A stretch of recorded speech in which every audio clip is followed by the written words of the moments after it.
If I heal you, can you help?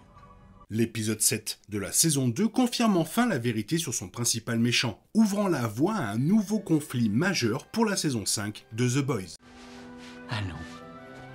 C'est l'heure de l'histoire, mon poulet au miel. On ouvre les petits volets. Cœur vaillant, œil sur la balle, on ne peut pas perdre. La saison 2 de Gen V est riche en événements. Marie, Jordan, Emma et les autres découvrent la vérité sur Odessa, gèrent les conséquences de la perte de leur ami et échappent à la cible désormais sur leur dos. Mais tout cela est dû à une seule personne, Cypher. Si rien dans cet univers ne doit être pris au pied de la lettre, le public n'a jamais remis en question le fait que Cypher soit le méchant. Sa capacité à contrôler les autres et son lien avec Elmira et Odessa ont fait de Cypher un ennemi redoutable, tout comme son intérêt pour Marie. Ses méthodes d'enseignement implacables et cruelles ont peut-être fait grandir Marie, mais elles le rendent aussi facile à détester. Aussi maléfique soit-il, les épisodes ont créé de nombreuses intrigues autour du nouveau doyen de l'université, entretenant le mystère autour de son passé et de ses projets. La saison 2 en a progressivement révélé davantage sur le personnage, mais l'épisode 7 résout enfin les mystères qui l'entourent, avec un choc qui remet en contexte tout ce que le public pensait savoir sur le doyen. Il s'avère que l'homme présenté lors du premier épisode de la saison 2 n'est pas du tout le méchant, créant le plus grand rebondissement de la saison et augmentant la menace à laquelle les héros doivent faire face lors du final de la saison 2. La saison 2 de Gen V a captivé les téléspectateurs en maintenant une certaine ambiguïté autour des origines et de l'identité de Cypher, et en révélant peu de choses sur l'homme brûlé chez lui. Toutefois, une théorie répandue parmi les téléspectateurs voulait que l'homme brûlé soit Thomas Godolkin, qui utilisait Cypher comme une marionnette en le contrôlant mentalement. L'épisode 7 révèle enfin la vérité sur Cypher. Après 7 épisodes passés à construire sa légende, Gen V révèle que Cypher n'était pas l'homme que nous connaissions. Il s'avère que le personnage de Linklater n'est en réalité que Doug, une marionnette du véritable méchant Thomas Godolkin. Cette révélation explique tout, l'absence de composé V dans son sang, l'absence de documents le concernant, le corps dans le caisson de décompression, et même pourquoi il ne réagit pas lorsqu'il se poignarde. Les pouvoirs appartiennent à Godolkin, qui a pris possession de Doug depuis son corps horriblement blessé, l'empêchant même de réagir à la douleur. Tout devient plus clair grâce à cette information, recentrant les préoccupations sur Thomas Godolkin alors que la saison s'approche du dernier épisode. Le plan de Godolkin était d'aider Marie à atteindre son véritable potentiel de super, afin qu'elle puisse soigner son corps brûlé et l'aider à se guérir pour garder sa forme humaine normale. Pour cette raison, il utilisa le corps de Doug comme hôte et la poussa à atteindre les limites de ses véritables pouvoirs. Marie, elle aussi, tombe dans le piège et finit par utiliser ses pouvoirs pour soigner le corps de Godolkin. Ainsi, il pouvait être guéri, retrouver ses fonctions corporelles perdues et parcourir le monde en toute liberté pour exécuter son plan, anéantir les super faibles et permettre aux plus forts de régner comme des dieux.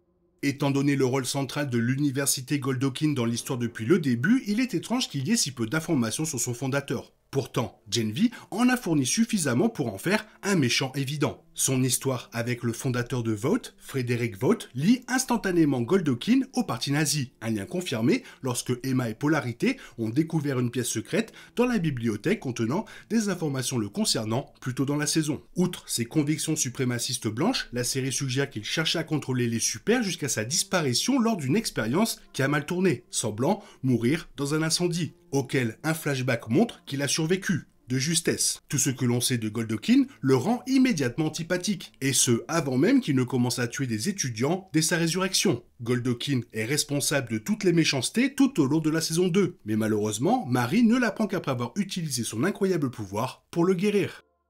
Aussi surprenant soit-il, ce rebondissement n'a pas pour seul but de créer le choc, la saison 2 y étant préparée depuis le début. Certes, révéler le véritable méchant dans l'avant-dernier épisode ne laisse pas beaucoup de temps à Marie pour affronter Godolkin, mais il représente un danger encore plus grand maintenant que la vérité est connue. Le doyen était déjà une menace étant donné que c'était Thomas Godolkin, mais combattre l'homme qui a passé des décennies à étudier les moyens de contrôler les super et qui a même créé les plus puissants par lui-même est un défi bien plus grand, sans compter que Godolkin a le pouvoir de prolonger sa propre vie en prenant le contrôle d'autres hôtes, y compris les héros et leurs amis. Si la compréhension de ce mystère aide les héros, les empêchant de faire des suppositions plus dangereuses, elle suggère également qu'ils sont dans une situation pire qu'ils ne le pensaient. Dans l'épisode 6, Stan Edgar a suggéré que Godolkin pourrait être la clé pour arrêter le protecteur, et le fait que Edgar y croit place Godolkin parmi les personnages les plus puissants de l'univers. Cela semblait formidable lorsqu'ils pensaient qu'ils seraient de leur côté. Mais maintenant que Goldokin est le méchant,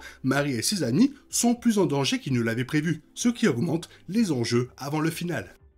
Jusqu'à présent, le Protecteur était présenté comme le principal méchant de l'univers, en raison de ses convictions suprémacistes. Billy Butcher est également devenu un personnage antagoniste dans la saison 4 de The Boys, après s'être donné pour mission d'éradiquer tous les supers de la planète. Toutefois, Goldokin semble bien pire que le Protecteur et Butcher, car il ne se soucie de personne. Alors que le Protecteur et Butcher ne haïssent que ceux qui s'opposent à leurs idéaux, l'apathie de Goldokin s'étend à la quasi-totalité de l'humanité. Tous deux vivent par leur traumatisme passé qui les ont conduits à justifier leur cruauté comme un moyen d'atteindre leur fin. Goldokin, au contraire, imagine une utopie dominée par les supers, où les faibles et les impuissants périssent ou se soumettent aux plus puissants supers du monde. Les idéaux de Goldokin allant à l'encontre de ceux de Butcher et du Protecteur, il représentera une menace encore plus grande pour le monde que chacun des deux. Il semble également avoir à ses côtés l'incroyable intelligence de Sir Sage, ce qui lui confère un avantage considérable.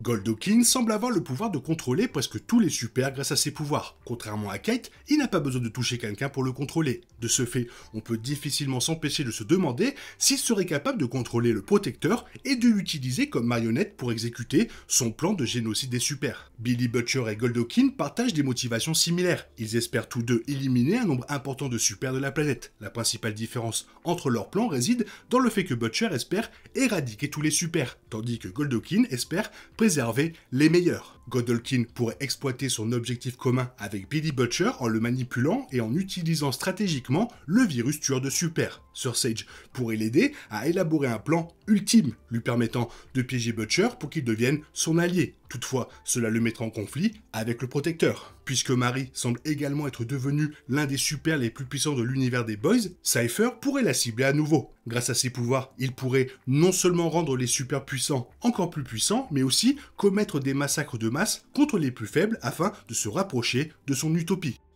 Polarité est devenu un héros étonnamment compétent dans la saison 2. Il a non seulement aidé les jeunes supers à percer le mystère de Cypher, mais a également réussi à détourner les pouvoirs de Goldokin grâce à ses propres pouvoirs. De ce fait, il semble être actuellement le seul super immunisé contre le contrôle mental de Goldokin. Goldokin pourrait facilement transformer un autre super incroyablement puissant en marionnette et l'utiliser pour se débarrasser de Polarité. Toutefois, si Polarité trouve un moyen de devenir encore plus fort avec l'aide de Mary, il pourrait utiliser ses pouvoirs pour protéger les autres supers de Goldokin. Avec cela, après la saison 2 de Gen V, la saison 5 de The Boys pourrait avoir un énorme duel entre Polarité et Goldokin, si toutefois les deux s'en sortent à la fin de la saison 2 de Gen V. Le final de la saison 2 de Gen V s'annonce incroyable. J'espère juste qu'ils vont pas tuer ce personnage, Goldokin, rapidement, parce que ça serait vraiment con de pas l'avoir dans la saison 5 de The Boys. Toi, qu'est-ce que tu en penses? Aimerais-tu le voir dans la saison 5 de The Boys? Fais-le moi savoir dans la zone commentaire et dis-moi ton niveau de hype pour le final. Sinon, comme d'habitude, bisous bisous, bye bye. Il est impossible de compter sur les autres de nos jours, on est obligé de tout faire soi-même. Je me trompe? Rien de grave, j'avais tout prévu. Où va le monde, je vous le demande.